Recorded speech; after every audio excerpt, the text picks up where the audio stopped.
Welcome to Everyone Loves Guitar, where we sit down and talk with interesting professional guitar players, uncover their stories, and discover what makes them tick. If you love guitar, music, and the backstory of people's lives, stick around. You're in the right place.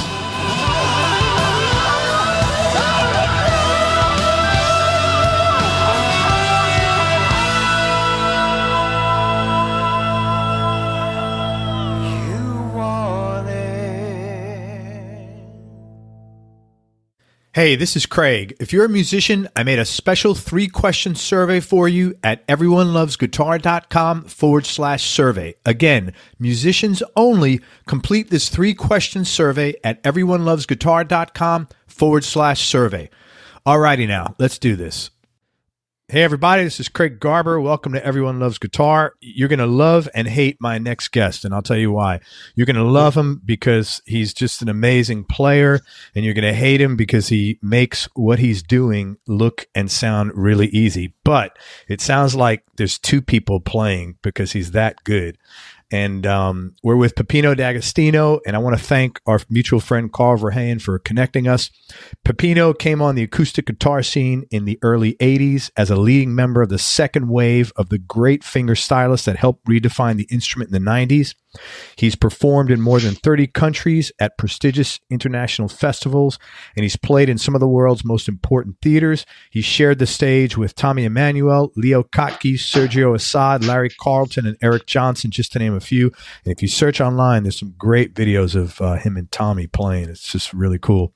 He's an active member of the Pacific Guitar Ensemble, and he's collaborated and recorded with classical guitarist David Tannenbaum, Jeff Campitelli, almost messed that one up, and the legendary Paraguayan harpist and violinist Carlos Reyes, amongst many others.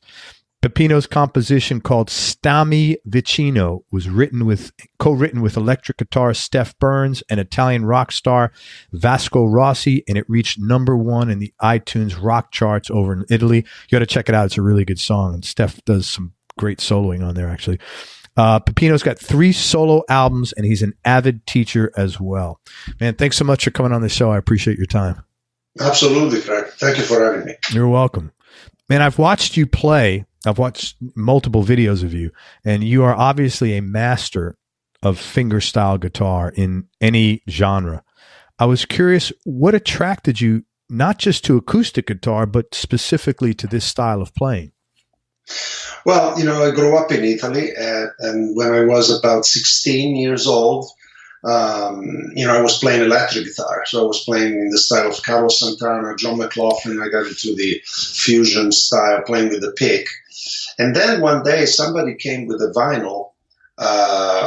It was a vinyl with 3 artists, Leo Kottke, John Fay, and Peter Lang on Tacoma Records. And I put that vinyl on my turntable, and I was just hypnotized because I felt, wow, the guitar can be like this. A guitar can sound like 2 or 3 different instruments. So at that point, there were no books, DVDs, or anything. So I just, like many other guitarists, I just start playing this vinyl over and over and over and over again, trying to understand what they were doing. And that was when I decided to start playing, acoustic guitar and fingerstyle technique, which is basically using your right hand, using 4 fingers of your right hand, and then using the guitar as a polyphonic instrument. It's funny, as you were describing that, the way it's almost like you were describing a woman you fell in love with. Like I could just sense the tremendous emotion that this record brought into your heart, I guess, Absolutely. I was just amazed at all the sound that one guitar can make. Plus, these people were using open tunings, which are, a different way of tuning your guitar, different from standard tuning.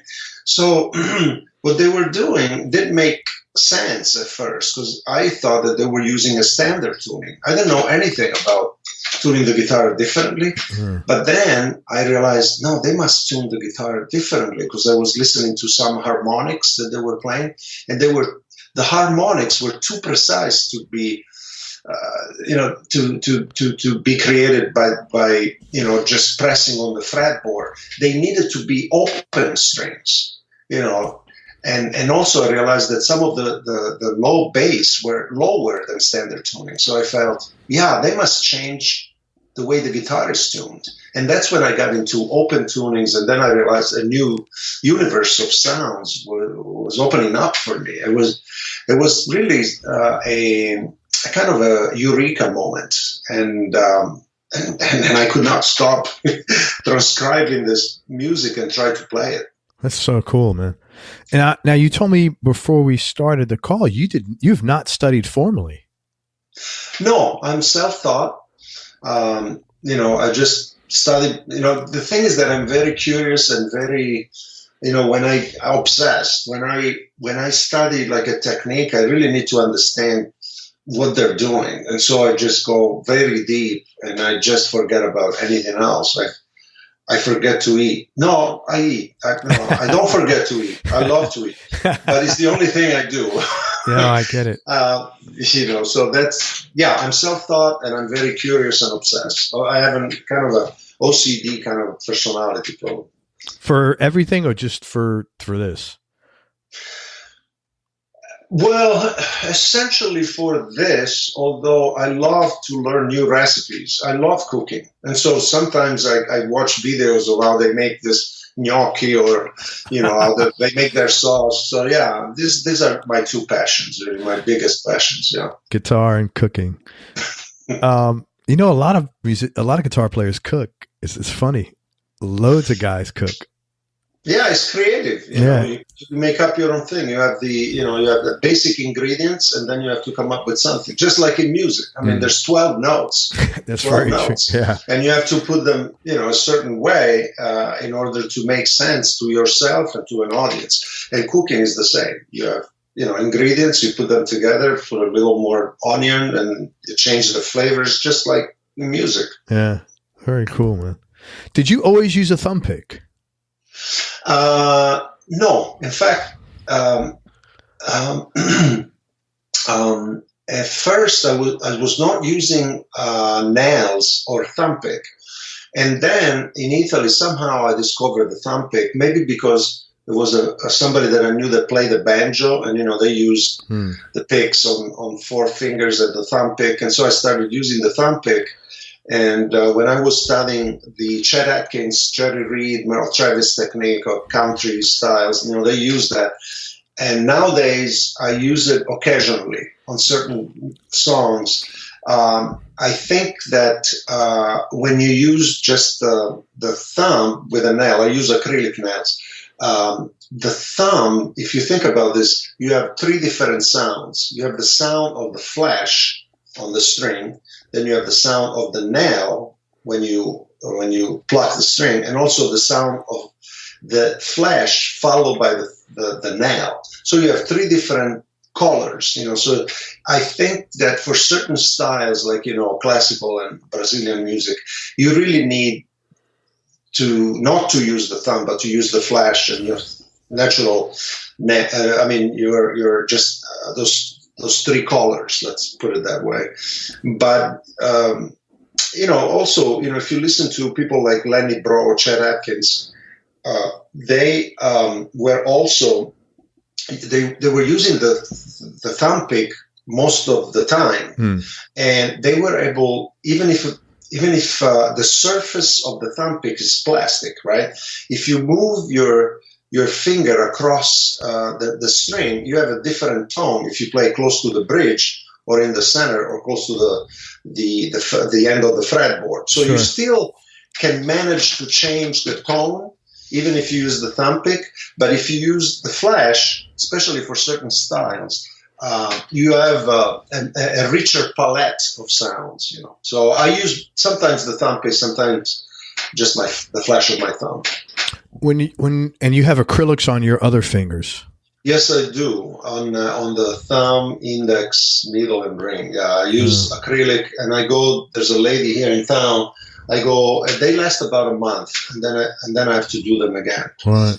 But one negative sides of this is that your natural nails become becomes slightly weaker. Oh. But considering that I play steel strings, I couldn't play acoustic steel string guitar without it because my natural nails will break. Right. So now for 30 years I've been using acrylic nails, and it works for me. Do you know a guy out I think he's in California too. Do you know Pete Anderson? No. He's a guy, man, his nails, I have him coming on the show soon. His nails are so thick, like I think he could open a can of soda with them. I don't know how the hell he grows them. I think they're his natural nails. I was just curious if you knew him. I want to ask him about that. No, I don't know him, but I know people like that. And it's kind of a natural DNA kind of thing. I know people that have nails that are really, really strong. I play very often with classical guitar players, and they don't use acrylic because they don't like the bright sound of the acrylic. They like the sound of their natural nails.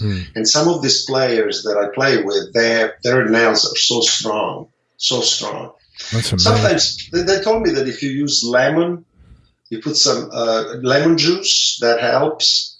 Also, there are certain kind of food that help the calcium on your nails to increase their efficiency. I mean, there's some foods that can help. Interesting. Are you working on anything now that you're excited about? I know you've got a bunch of seminars and stuff, but anything else? Well, I've been composing a lot of new music, and I'm very happy with it.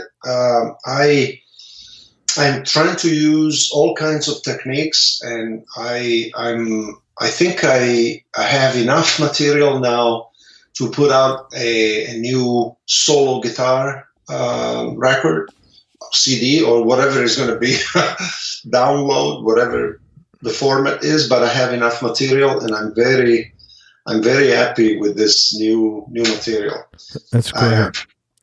And just to let you know, you're more than welcome to come back on the show again, and when you release it, we can promote it. We'll talk about it. Yeah, man. Okay. Yeah, for sure. That would be great. Yeah. Absolutely. What would you say? This is probably a tough question, but what would you say the top 3 experiences you've had musically, either because maybe the work you did or the people involved or for any reason? Well, I had recently a wonderful experience for me. See, as I said in the beginning, I'm not I didn't study formally as a classical player. I'm self-taught. But recently, my agent got a call actually from a festival in California, and they wanted me to play with an orchestra, and I never did that before as a soloist. So that was an interesting conversation that I had with my agent, because I was kind of a little scared, but then I said, yeah, I'll do it. And so I study the Vivaldi concerto in D major as a soloist, and I play it on steel string, which is, this concerto is really a well-known concerto for classical guitar and orchestra. But I told my agent, right, talk to them, and I'll accept the offer, but I want to play my steel string guitar. After talking to my friend David Tannenbaum is the chair of classical guitar at the Conservatory of Music in San Francisco, and he said, Peppino, play the instrument that you feel more comfortable with, because I asked him for suggestions, because he's really a knowledgeable musician, and he said, no, play the steel string. So I called back my agent and said, look, I'll do it, but I want to play my steel string. Now ask the maestro Richard Morgan if he accept my and Mr. Morgan said yeah, okay, no problem. And so that was really a challenge for me, and I studied like a maniac the Vivaldi concerto in D major as a soloist, and I was scared. We had 2 rehearsals, and I'm happy to tell you that it went really well. And I had a wonderful experience. So that was one. You asked me 3 experiences. So yeah. Let me just say this. It's really cool that, thanks for sharing that, because I think a lot of the listeners will feel comfortable knowing that, you know, somebody at your level still gets, you know, anxiety over certain things that they have to do if it's new or whatever. So that was really cool. Thanks.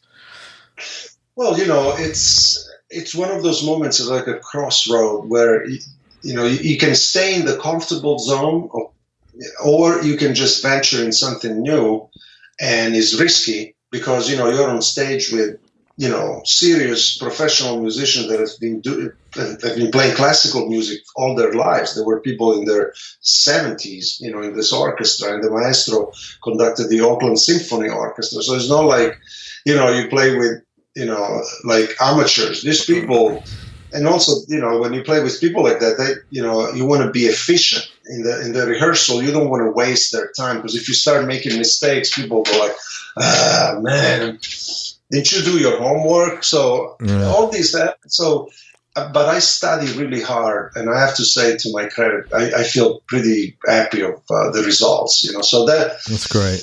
That was good. So if you have, you know, just a suggestion to musicians, if you feel scared about something, you have to do it, because that's how you break into new levels. I would agree with that, man. Yeah. What would be a couple of other experiences at the top of your list? Well, you know, one of my best experiences in musically is that, you know, when I finally, you know, played with Leo Kottke. You know, as I mentioned to you, what really opened up my interest to acoustic guitar was a record with Leo Kottke. And then, you know, 20 years later, I see myself playing with him in my hometown. And that was, so we were on stage together, and it was really, Leo is a wonderful man, and we communicate with each other, we stay in touch, and so that was a special moment, because, you know, all the people in my hometown were there. They knew how much I loved Leo's music, and my mother was there, my father, and, you know, it was a special moment. You know, it's like playing with your idol on stage. It was great. So that was cool, man. Yeah. And we stay, you know, in contact, and, you know, I communicate with him from time to time. So that, and then the third experience that I'd like to mention is to, also having, I met one of the greatest classical guitar legends, really, Sergio Assad of the Assad brothers, Sergio and Odair Assad. Sergio is truly a genius composer and arranger, and we became friends. And actually, Sergio one day came to me and said, "Peppino, I know you're working on a new album," and he wrote 2 compositions for me. And that was, I mean, I felt like, okay, that's it.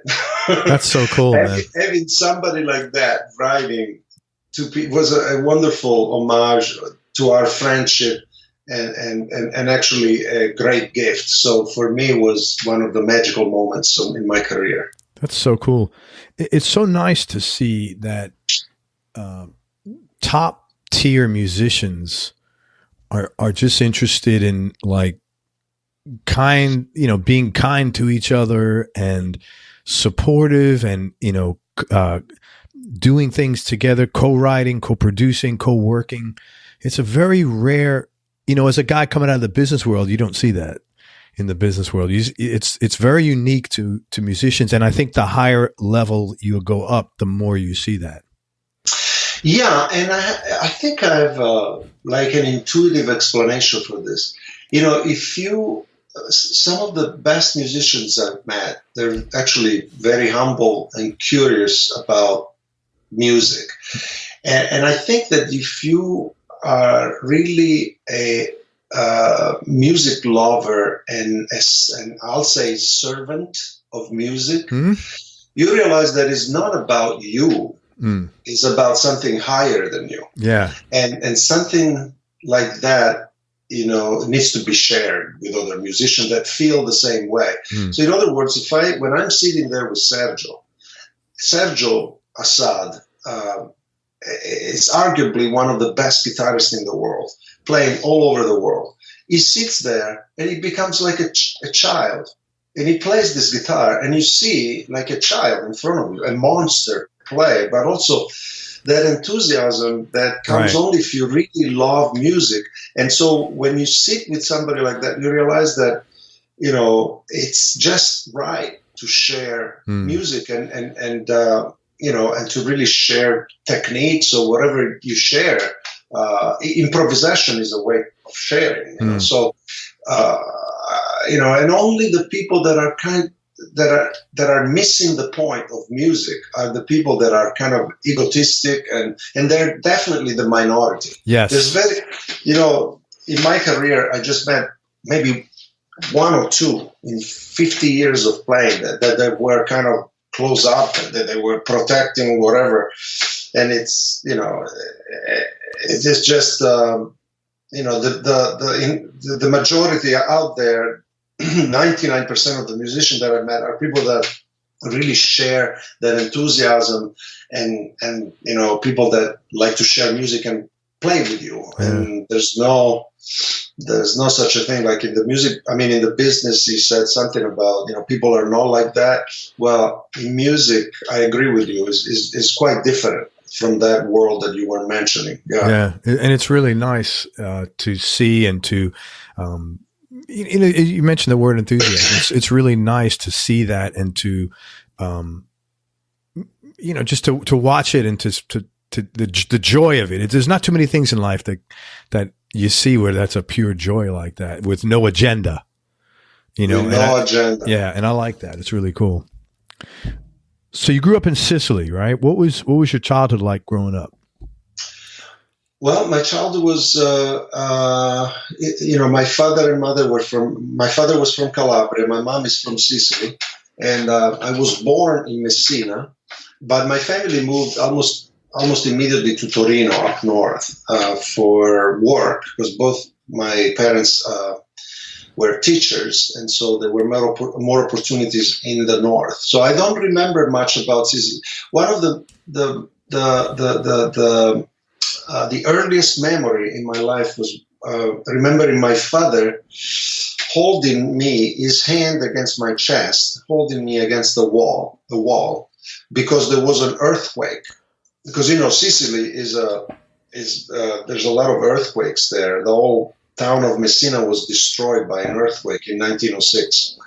So I remember this. I was probably 2 or 3, and I remember my father's big hands against my chest, holding me against the main wall, because that's the most safe place to be, and the earth shaking. Wow. And and then also another memory is walking in the food market buying grapes in Sicily.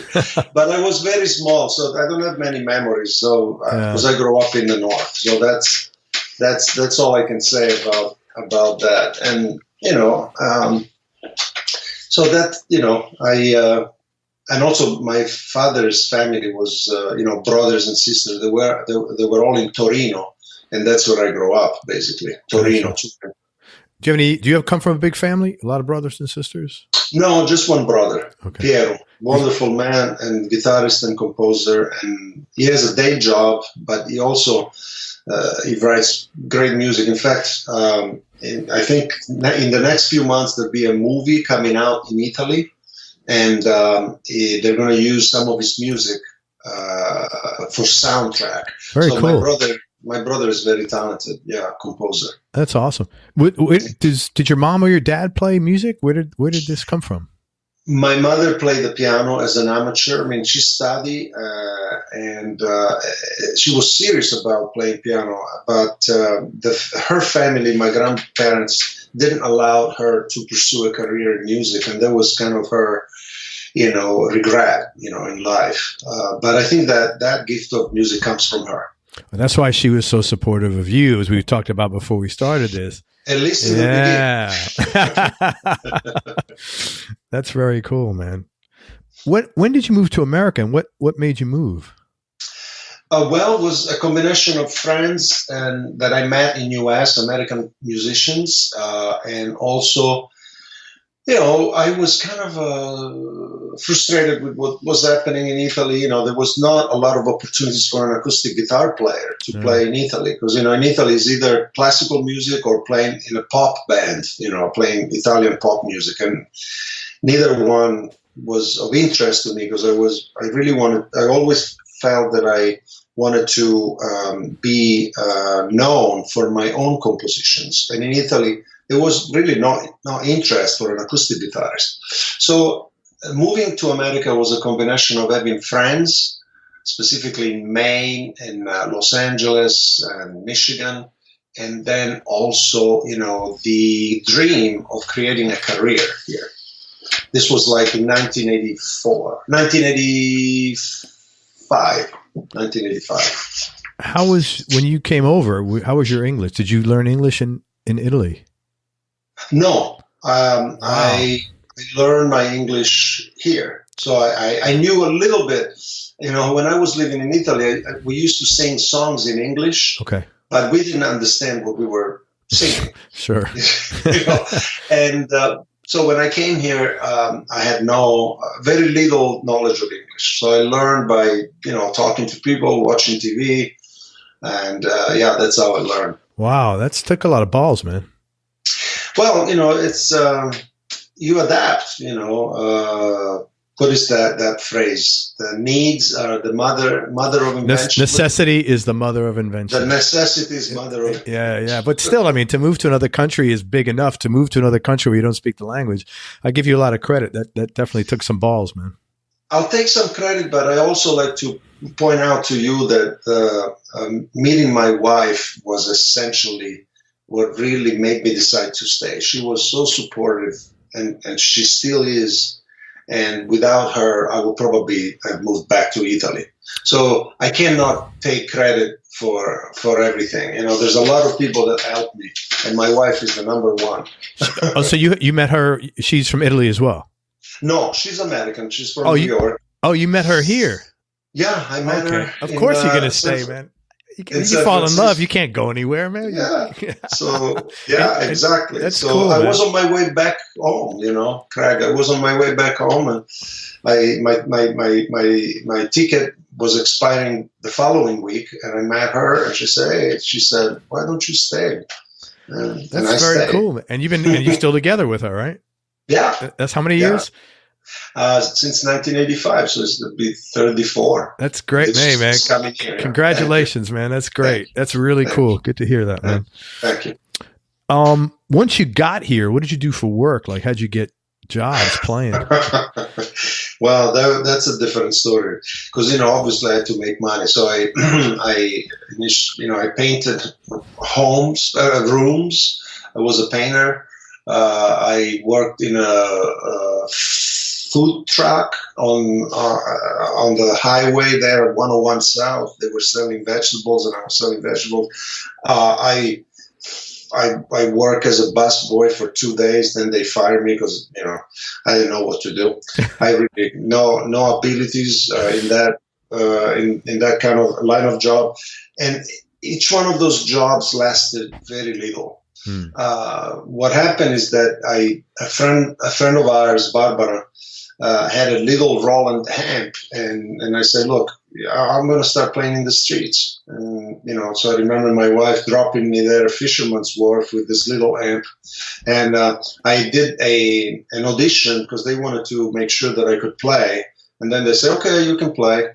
So, I plugged my little amp at the Connery at the Fisherman's Wharf in San Francisco, 1985. Holy shit. And I started making money that way. People, and I did that for a few months, and you realize, because I've done that before in Europe, in France, playing in the streets. And as a street musician, you really need to attract people. You have to play stuff that are showy and fast, so people stop and drop the money. So it's a great experience, and all my respect to street musicians. Some of them are just unbelievable, and they deserve to be on TV. The thing is that it's just the opportunity that, you really need to be a little lucky. And I was lucky because one time I was playing in a club and an artist came to me and said, hey, you're really good. I want to introduce you to my agent in New York. And he actually did. And then that's how I got my first contract. But I was playing in restaurants and in the streets. And I was doing that like many other musicians. So you really live like the immigrant come to the American dream, man. I have to say that, yeah, man. One day it will be nice to find somebody to write a little story, not a book because I don't have enough material, but a little story about what I did. And one of the things that you may find interesting, one time I was just walking around in North Beach, San Francisco, trying to find gigs in restaurants, and I got to this place that is no longer there. It was called Cafferata, and the owner said, young man, I can't talk to you because I have to do my ravioli, but just sit down with this man and talk to him. He's a dear friend, and I'll come back in 15 minutes. So I said, okay. So I started talking with this guy. I was in my early 30s. I was probably 30 years old. And this guy in front of me was maybe 55, so older than me, well-dressed, very elegant. And he spoke kind of, like a broken Italian. And he was very curious about Sicily and the way I cook, and we started talking, and it was kind and elegant. And then he said to me, well, I have to go now. So he said goodbye to the restaurant owner, and he left. Then the restaurant owners came to me and said, so you want to talk about work? I said, yeah, I'd like to maybe play here. And then he looked at me and he said, do you know who you were talking to? And I said, no. You didn't know that man that you were talking? No. That was Tony Bennett. Holy shit. And then what happened? Oh my God.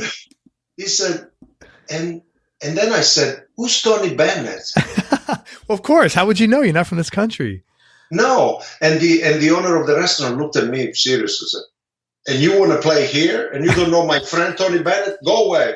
You're kidding me. Yeah. He said, no. He sent you away. Yeah, send me away. Did he not know you haven't been in this country very much? Yeah, but I don't know, he could not believe that somebody didn't know Tony Bennett. That's so funny. I never met the guy again, but I'm a big fan of his, of course. That's hilarious. That's great. Yeah. That's one of those stories that I would put in a book one day. Yeah, man, that's a good book story. Man, it's funny because when I got married, we got married in Hawaii, just my wife and I, and we go up to the hotel room, and the guy who's helping us with our bags, he goes, did you hear about O.J. Simpson? I'm like, no. And he puts on the TV, and it was the day O.J. was driving the white Bronco down the street, and my wife is from the UK. She don't know who O.J. Simpson is. And she goes, look, we just got married. What are you doing? And I says, babe, this is O.J. Simpson. So I had to explain. I said, he's, a cultural icon, Yeah. So I get it. I totally get it, man. So were there any other, that was definitely like when you first came here and having a hustle, I would imagine that was one of the tougher spots. Were there any other like low points or obstacles that you've had to deal with? Whether it's business, personal, just, stuff that you've had to deal with and overcome, and how did you overcome them?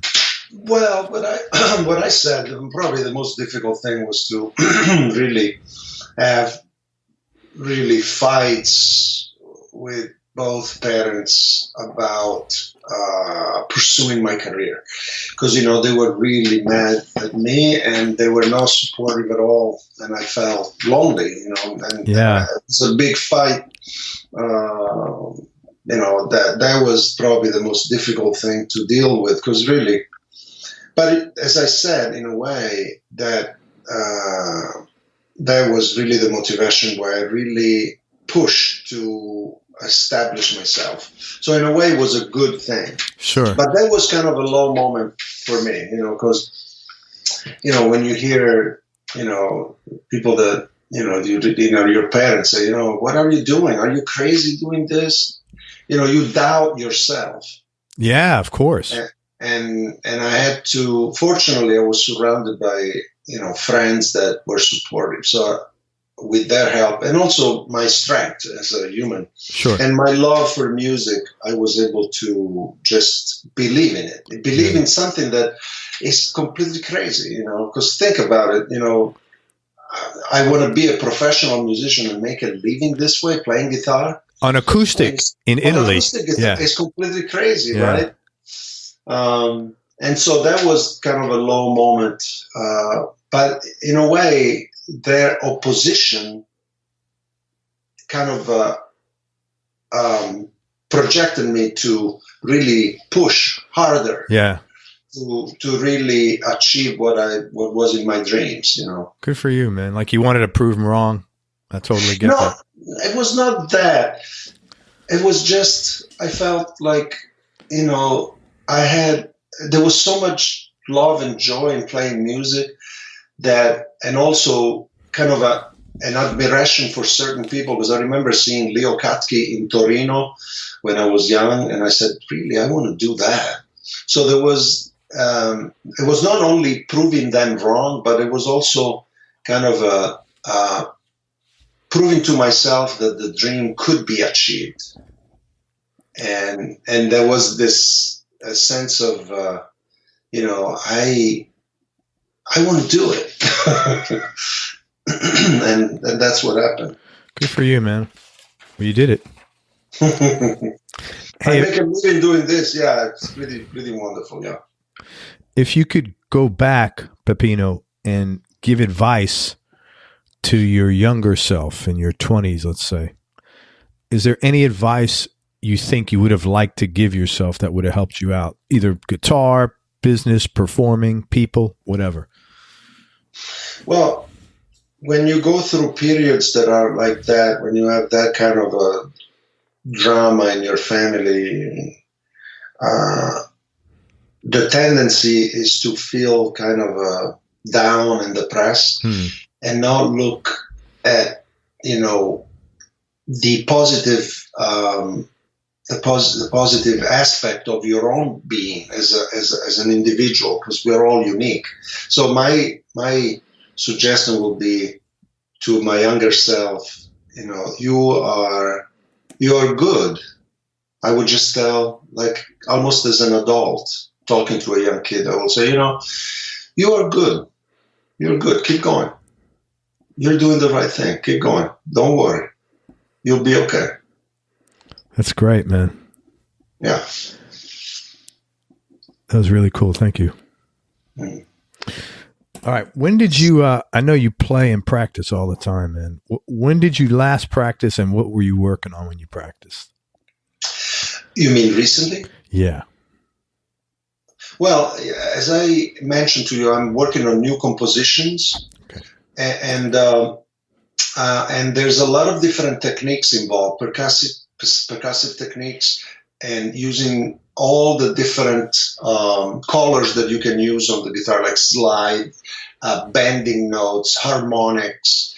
But it needs to be done not just to show off, but you really need the three elements there to me.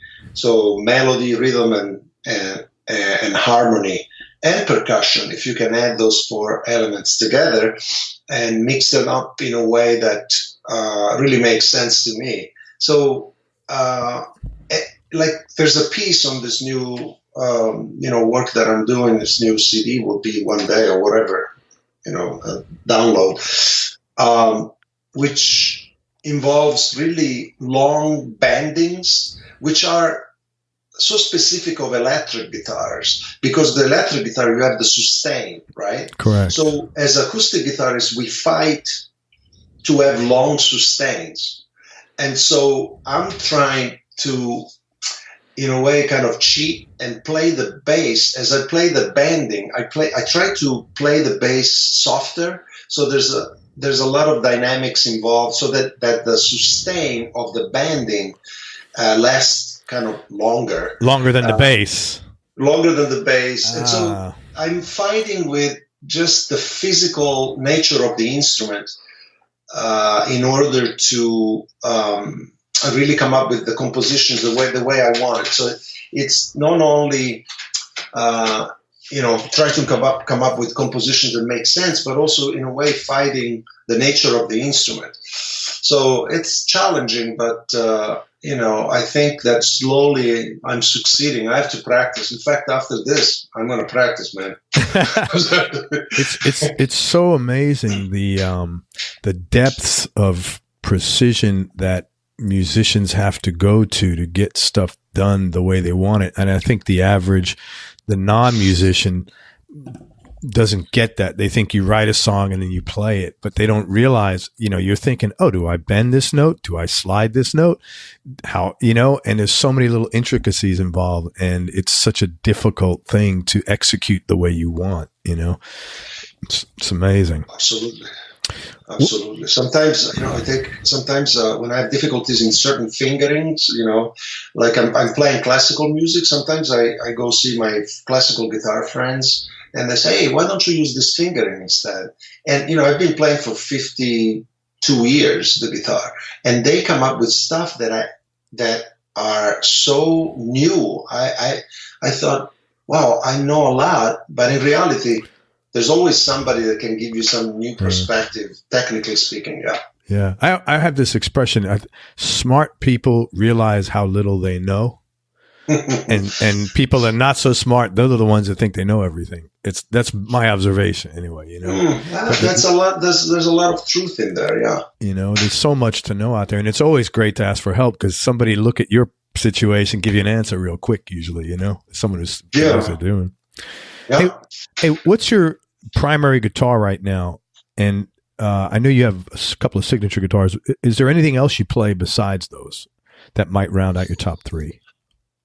No, really. Well, I play other Godin instruments. Like I have a 7-string Godin and I have a synthesizer Godin, but I essentially play these guitars.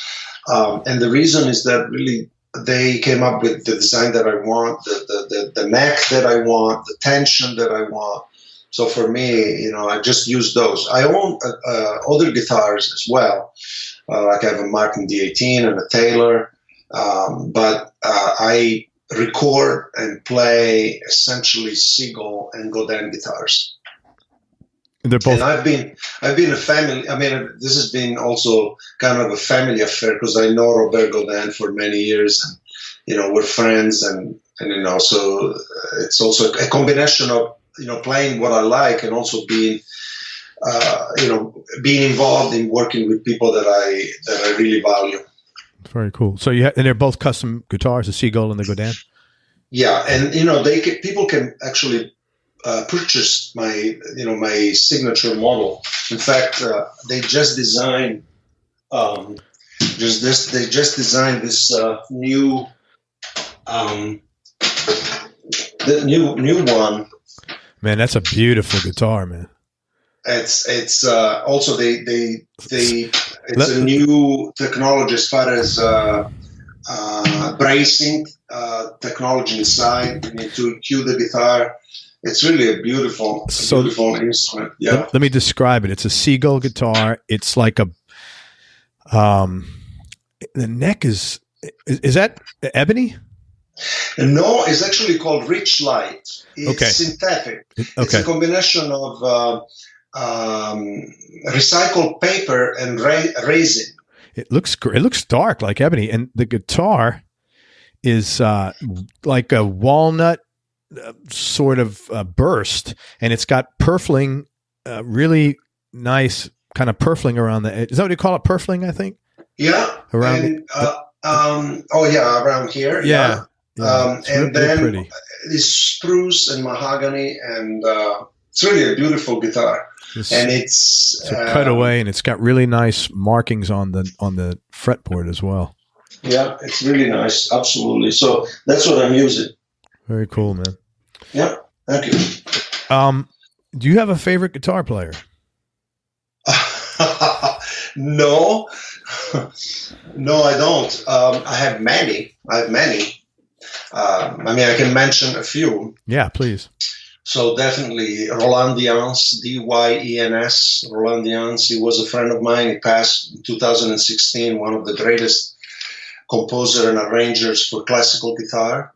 Rolandians. I have Sergio Assad. I already mentioned him. Leo Kottke. I love Eric Johnson. I worked with him. He's a fantastic musician. I love Martin Taylor, one of the greatest jazz guitarists in the world. I like very much Tommy Emmanuel too for what he does. He's phenomenal. I like Frank Vignola for improvisation. I love the Paco de Lucia. A guitarist like that comes out once every 400 years. Paco de Lucia. I love the work of John McLaughlin and his fusion. I like the tone of people like, Pat Metheny. Also Carlos Santana, his tone and his way of improvising, in that pentatonic Latin way. I love that. Of course, I like, the classical musicians such as, John Williams, but also Julian Bream, Baden Powell in the Brazilian style, Luis Bonfa in the ragtime. I really like Eric Schoenberg, what he did with ragtime. I love Richard Smith.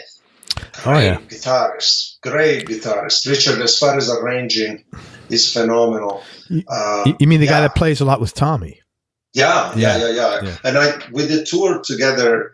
We did a tour last year, and it's wonderful. We actually also played at the Interlochen Music Festival, and Richard is amazing. Let me see. I love the work of Peter Finger. It's interesting. Peter and then Finger, like the finger, is a guitarist from Germany, and he's phenomenal. His contribution to acoustic guitar world is that he plays his own compositions, but he brings elements of Debussy, the Impressionists, into the guitar world of the acoustic guitar. So you hear elements of even Stravinsky. It's just very unusual. Also, there was a guitarist in the 70s by name Dave Evans from England, the UK, and he did some wonderful arrangement of Irish music. I love Dave Evans. Now there's also Yamandu Costa, amazing Brazilian guitarist, and of course I love the George Benson. There's so many. I mean, it's like I know there's no shortage. There's no shortage of great guitarists, no doubt. I know a couple of guys said to me, "Hey, Craig, are you going to run out of guitar players?" I said, "No, I don't think so." I can hang on for probably 5 to 10 years and not worry about that, man. I don't think so. That's wonderful. Music, Desert Island Discs. We know what that refers to. So what would be your top 3 Desert Island discs, just for today, because I know this could change any second? Apocalypse by John McLaughlin and the London Symphony Orchestra. A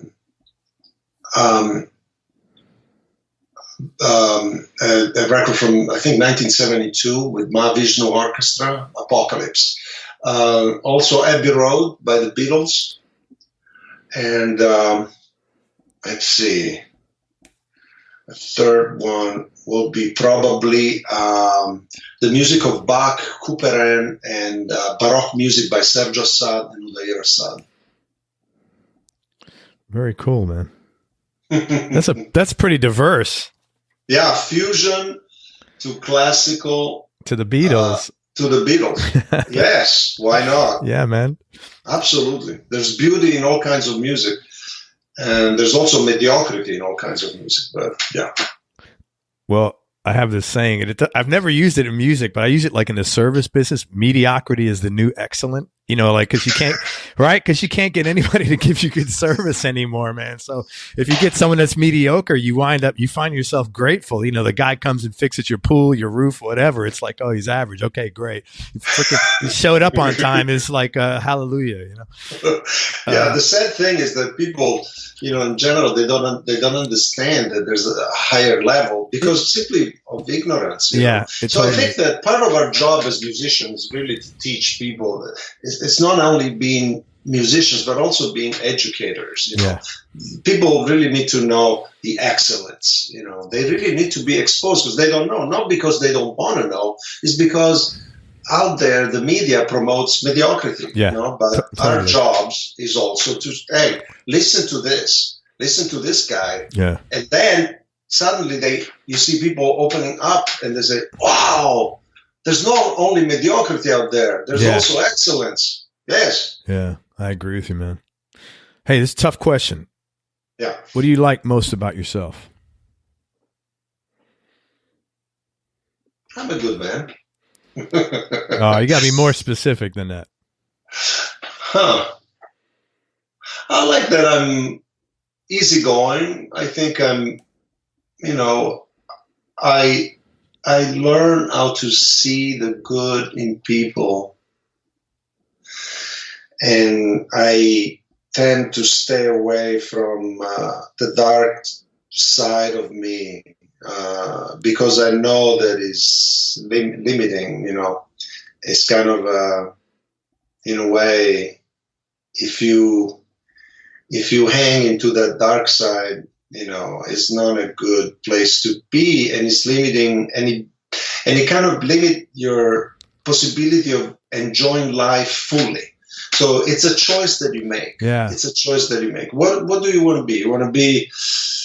You want to just concentrate on, looking only at the defects of people, and then just being in the negativity side of life? Or you want to look at that person and say, but yeah, that person that seems so negative,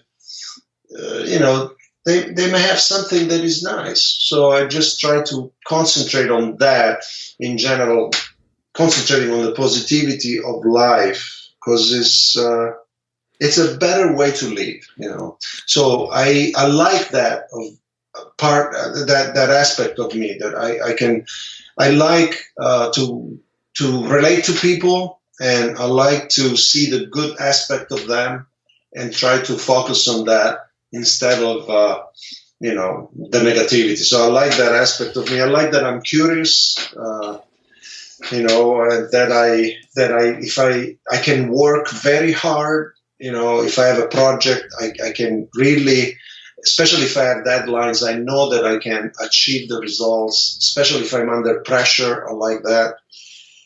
Is that enough? Or? Yeah, man, no, that was great. It's a lot less stressful too when you look at the positive instead of the negative, I find. It brings less stress in your life. Yeah, if you go through a tough time, just concentrate on what's wonderful and beautiful in your life. Like I have a wonderful daughter that loves me. I have my brother, my mother, I have my friends. These are the important things, ultimately. The people that loves you, and I'm lucky in that sense. Yeah. Very cool, man. Thank you for sharing that. And I love them. They love me, and I love them. That's great, man.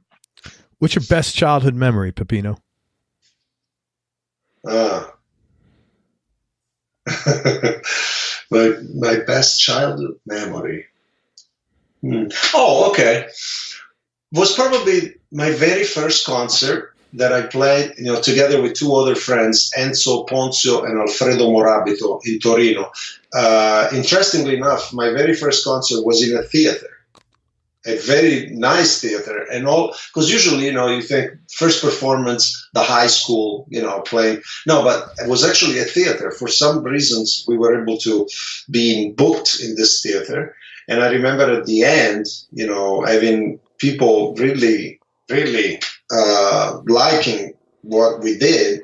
And I was 17 or 18. It was really a beautiful memory. And another memory that goes back in time, I was 6. I was in Rome, and my mother gave me 500 lire, which was like a coin this big. And I said, go buy bread. And so I went down and I bought the bread, and I came back up, and my mother said, yes, very good. I felt, like, wow, I'm a grown-up man. I was 6. That's cool, man. was this first concert? You were playing acoustic then? Yeah, I was playing acoustic. That was my real first concert. Yeah, I was playing an acoustic guitar, and the other people were playing guitars, and also one of the guys was playing the banjo. Most important thing your dad taught you?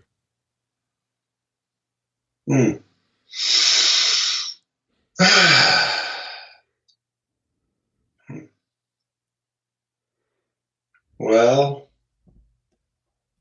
a sense of respect for art. My father was a teacher, but also was an antique dealer. Oh, wow.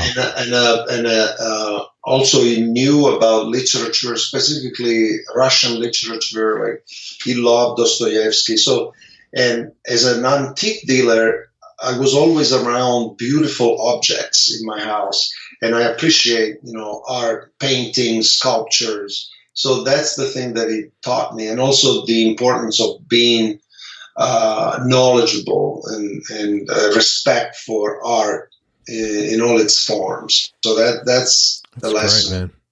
Yeah. How about your mom? Most important thing she taught you? A sense of humor. Yeah, having a sense of humor. My mother now is 84, and man, she can make you laugh. I don't laugh with anyone like I laugh when I'm with my mother and brother. That's great. It's stupid stuff, but it's, it's just appreciation for a good laugh. That's very cool, man. That's a very important thing. Yeah. Do you have any, outside of cooking, any other hobbies you have outside of music? Well, I love soccer. As a teenager, I play soccer, and I love watching a good game. And it's difficult here in America but in Italy, every station on Saturday, Sunday, only soccer. Yeah, sure. And that's what you do. And I miss that. I played soccer for a while when I was here in America. Now I stopped, but I love the game. It's a wonderful game of strategy, precision, and actually it's like at the highest level, you see these players, they're like dancers. It's very artistic, and strategic and exciting. It's the best game in the world for me. And man, the cardiovascular shape these guys have to be in to run 45 minutes, isn't it? 45 minutes for each half, something like that. Yeah, 45, right? For 45, and sometimes extra time. Crazy, man. You got to be in incredible shape to do that. Just crazy. Yeah, so that's my my hobby. Absolutely, cooking, soccer, music. Yeah. Favorite place you've traveled? I know you've been all over the world. Recently, well, I've been in so many places. There's beauty everywhere. But recently I've been to Thailand, and I was really impressed with Thailand. I think, there's beauty everywhere. You can find beautiful places everywhere, really everywhere. But what made that trip particularly nice was the attitude of people. People's attitude was so wonderful. When you wake up, you go down in the lobby of the hotel and you see people going like this, as a form of respect. They keep their hands joined and they bow their hands and they say hello. I felt that there was a true respect for human beings, and I love Thailand very much, and the history of the place. The way people were, and also the enthusiasm for music that the people that I was with had. So that was special. That's cool, man. Hey, I'm going to ask you 3 more questions, and I appreciate your time so much. Toughest decision you've had to make, or most difficult thing you've had to do?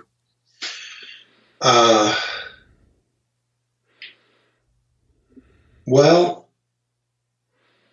I'll say that it was probably to forgive some people that I thought they did something wrong to me, and it was difficult to choose to forgive them because I had to forgive them without having real proof that they were, honest to me. But I chose to believe them, and I'm glad I did, because they my first initial attitude was not to believe in them, but then I decided against my first impulse. I decided to forgive them, and actually was the right decision for myself and for them. And we're friends now. I'm glad I made that decision, but it was difficult. It was so learning how to forgive all the other and also myself. That's probably the most difficult thing. Good for you, man. Thank you for sharing that. Anything you regret not doing? No. I like that, man. That was good. And the last question, Peppino, biggest change in your personality over the last 10 years, and how much of that change has been intentional and deliberate on your part, and how much is just a natural part of aging? It's both at the same time. It's both things at the same time. It's basically, and it's basically liking myself more. Age has a way of doing that, isn't it, man? You just yeah.